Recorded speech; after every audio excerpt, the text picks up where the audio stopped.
Hi అండి. ఇది claw beans మొక్క. ఇంతకుముందు నేను వీడియో పెట్టాను. హార్వెస్ట్ చేయకుండా ఉంచానండి సీడ్స్ కోసం. ఇప్పుడు విత్తనాలు రెడీ అయ్యాయి. చూస్తున్నారు కదండి, ఇలా ఉంటాయి విత్తనాలు. ఇప్పుడు ఈ విత్తనాలన్నీ హార్వెస్ట్ చేసి చూపిస్తానండి.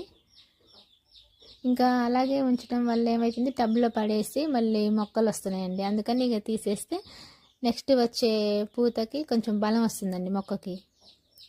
అందుకనే హార్వెస్ట్ చేస్తున్నాను. మొత్తం సీడ్స్ అసలు కట్ చేస్తుంటేనే పడిపోతున్నాయి కింద.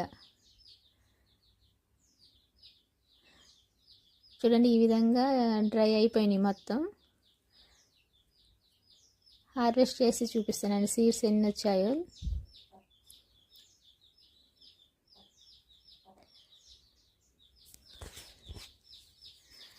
ఓకే అండి, వీడియో లైక్ చేయండి, సబ్స్క్రైబ్ చేయండి. చూడండి, ఇక కొత్తగా స్టార్ట్ అయినాయి.